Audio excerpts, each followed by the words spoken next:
Hello! ఈనాటి ఎక్స్‌ప్లెయినర్‌కి స్వాగతం. మే 1 అనగానే మనందరికీ వెంటనే గుర్తొచ్చేది లేబర్ డే. అసలు ఈ రోజును ప్రపంచవ్యాప్తంగా ఎందుకు జరుపుకుంటారు? దీని వెనుక ఉన్న అసలైన చరిత్ర ఏంటి? ఈ విషయాలను మనం ఈరోజు డీటెయిల్డ్‌గా చూద్దాం. ముఖ్యంగా ఎగ్జామ్స్‌కి ప్రిపేర్ అవుతున్న హిస్టరీ స్టూడెంట్స్‌కి ఇదొక పర్ఫెక్ట్ స్టడీ గైడ్ అని చెప్పొచ్చు. సో ఏమాత్రం లేట్ చేయకుండా ఆ అద్భుతమైన చరిత్రలోకి వెళ్ళిపోదాం. ఈరోజు మనం కవర్ చేయబోయే టాపిక్స్ ఒకసారి చూద్దాం. ముందుగా కార్మిక దినోత్సవం అంటే ఏంటి, ఆ తర్వాత చికాగోలో జరిగిన చారిత్రక సంఘటనలు, మన భారతదేశంలో కార్మిక దినోత్సవం ఎలా మొదలైంది, నేటి ఆధునిక కాలంలో శ్రామిక శక్తి పరిస్థితి ఏంటి, అండ్ ఫైనల్గా ఎగ్జామ్స్ కోసం ఒక క్విక్ సమ్మరీని కవర్ చేద్దాం. ఓకే, ముందుగా మొదటి విభాగం కార్మిక దినోత్సవం అంటే ఏంటి. అసలు మే 1 తేదీకి ఉన్న నిర్వచనమేంటో చూద్దాం. మే 1 తేదీని అంతర్జాతీయ కార్మిక దినోత్సవం లేదా ఇంటర్నేషనల్ వర్కర్స్ డే అంటాం కదా. అసలిది ఎవరికోసం? సింపుల్గా చెప్పాలంటే ఇది పూర్తిగా శ్రామికుల కోసం, వాళ్ల కష్టాన్ని గుర్తించడం కోసం ఏర్పడిన రోజు. ఇక్కడ గుర్తుపెట్టుకోవాల్సిన మెయిన్ పాయింట్ ఏంటంటే ప్రతి వర్కర్కి రెస్పెక్ట్, వాళ్లు చేసిన పనికి న్యాయమైన వేతనం, ఇంకా ముఖ్యంగా సేఫ్ వర్కింగ్ కండిషన్స్ ఉండాలి. ఇవన్నీ శ్రామికుల ప్రాథమిక హక్కులు అని ఈరోజు మనకు చాలా స్ట్రాంగ్గా గుర్తుచేస్తుంది. ఇక రెండవ విభాగానికి వద్దాం. చికాగో మూలాలు, అలాగే హే మార్కెట్ వ్యవహారం. ఇక్కడి నుంచే అసలైన చారిత్రక ఘట్టాలు మొదలవుతాయి. హిస్టరీ స్టూడెంట్స్ నోట్సు సిద్ధం చేసుకోవాల్సిన సమయమిది. ప్రపంచవ్యాప్తంగా కార్మిక చట్టాలను పూర్తిగా మార్చేసిన సంవత్సరం ఏదైనా ఉందా అంటే అది ఖచ్చితంగా 1886. ఎక్కడ జరిగిందంటే అమెరికాలోని చికాగో నగరంలో. ఇక్కడే చరిత్రలో నిలిచిపోయిన ఫేమస్ హే మార్కెట్ అఫైర్ జరిగింది. గ్లోబల్ లేబర్ హిస్టరీలో దీన్ని ఒక టర్నింగ్ పాయింట్గా చెప్తారు.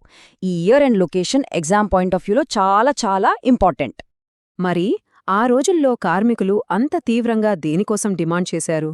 అది అర్థం చేసుకోవడం చాలా ఈజీ. దానికి ఒక సింపుల్ ఫార్ములా ఉంది. అదే 888 రూల్.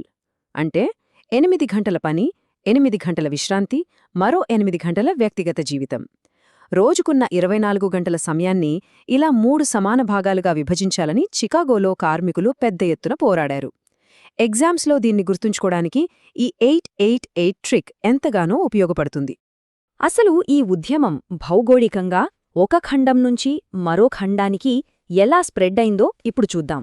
1886లో అమెరికాలో మొదలైన ఆ వేడి మెల్లగా మన భారతదేశానికి కూడా చేరుకుంది.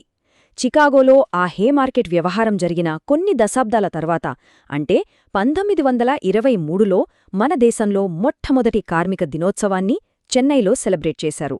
డాట్స్ ఎలా కనెక్ట్ అవుతున్నాయో చూశారు కదా. మూడవ విభాగం భారతదేశంలో కార్మిక దినోత్సవం. దీన్ని అంతర్జాతీయ శ్రామిక దినోత్సవం అని కూడా అంటాం. ఇప్పుడు మన రీజనల్ హిస్టరీలోకి వెళ్దాం. ఎగ్జామ్స్ విషయానికి వస్తే సరైన టర్మినాలజీ వాడటం చాలా అవసరం. మన దేశంలో ముఖ్యంగా జాతీయ స్థాయిలో హిందీలో కార్మిక దినోత్సవాన్ని ఏమని పిలుస్తారో తెలుసా? అంతర్రాష్ట్రీయ శ్రమిక్ దివస్. ఈ పదాన్ని ఎగ్జామ్స్లో డైరెక్ట్గా అడిగే ఛాన్స్ చాలా ఎక్కువ ఉంది, కాబట్టి దీన్ని ఖచ్చితంగా అండర్లైన్ చేసుకోవాలి. ఇక ఎగ్జామ్స్కి సంబంధించి మరో క్రూషియల్ ఇన్ఫర్మేషన్.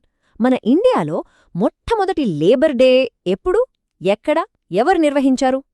1923 సంవత్సరం చెన్నై నగరం. దీన్ని ఆర్గనైజ్ చేసిన ప్రముఖ వ్యక్తి పేరు సింగారవేలు చెట్టియార్. ఈ 3 పాయింట్స్ 1923 చెన్నై, సింగారవేలు చెట్టియార్ మైండ్లో అలా ముద్రించుకుపోవాలి అంతే. ఇప్పుడు 4వ విభాగానికి వద్దాం. ఆధునిక శ్రామిక శక్తి. అసలు 19వ శతాబ్దపు ఆ పోరాటాలకు నేటి ఆధునిక కాలానికి ఉన్న సంబంధమేంటి? వాటి ఆవశ్యకత ఏంటి? కార్మికులు అనగానే కేవలం ఫ్యాక్టరీల్లో పనిచేసేవాళ్లే అని అనుకుంటాం, కానీ అది నిజం కాదు. ఈ రోజుల్లో శ్రామిక వర్గం పరిధి చాలా పెరిగిపోయింది. ఫ్యాక్టరీ వర్కర్స్ దగ్గర్నుంచి కంప్యూటర్ల ముందు పనిచేసే ఆఫీస్ ఉద్యోగులు, పగలు రాత్రి వస్తువులను డెలివరీ చేసే డ్రైవర్లు, మన ప్రాణాలు కాపాడే హెల్త్ కేర్ సిబ్బంది, వీళ్లందరా కూడా శ్రామికులే. అసలు వీళ్లు లేకుండా ఒక్కరోజు కూడా మన దైనందిన జీవితం సజావుగా సాగదు. కంప్లీట్గా సిస్టమ్ ఆగిపోతుంది. అందుకే ఇక్కడ మనం నేర్చుకోవాల్సిన అతిపెద్ద పాఠం ఒక్కటే: ప్రతి వృత్తిని, ప్రతి కార్మికుడిని గౌరవించండి. చేసే పనిలో ఏదీ చిన్నది కాదు, ఏదీ పెద్దది కాదు. మన సమాజం ఇలా సాఫీగా నడుస్తోంది అంటే దానికి కారణం ప్రతి ఒక్కరి కృషే. ఈ సోర్స్ మెటీరియల్ మొత్తం మనకు చెప్తున్న మెయిన్ థీమ్ కూడా ఇదే. సరే, ఇక చివరిగా 5వ విభాగం ఫైనల్ ఎగ్జామ్ సమ్మరీ మరియు కీలకమైన పాయింట్లు. ఇదొక ర్యాపిడ్ ఫైర్ రివిజన్ సెషన్ లాగా ఫాస్ట్గా చూసేద్దాం. హిస్టరీ స్టూడెంట్స్కి ఈ కంపారిజన్ ఒక అల్టిమేట్ స్టడీ టూల్ లాంటిది. గ్లోబల్ లెవెల్ చూస్తే 1886 చికాగోలో 8 గంటల పని కోసం ఉద్యమం జరిగింది. అదే మన ఇండియన్ లెవెల్కి వస్తే 1923 చెన్నైలో సింగారవేలు చెట్టియార్ ఆధ్వర్యంలో తొలి కార్మిక దినోత్సవం జరిగింది.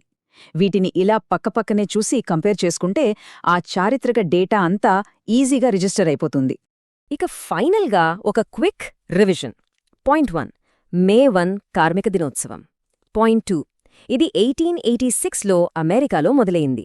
పాయింట్ 3 అసలిది పుట్టిందే ఆ 8 గంటల పని విధానం కోసం జరిగిన పోరాటం నుంచి.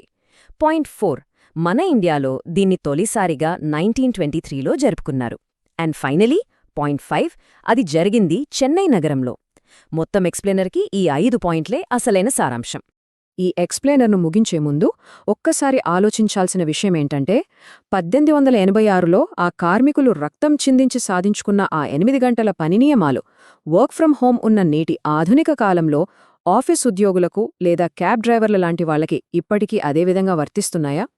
అసలీ 21వ శతాబ్దంలో కార్మిక హక్కులు ఎలా ఉండబోతున్నాయి? ఈ ప్రశ్న ఖచ్చితంగా మరింత లోతుగా ఆలోచింపజేస్తుందని ఆశిస్తున్నాను. ఈ విశ్లేషణను విన్నందుకు ధన్యవాదాలు.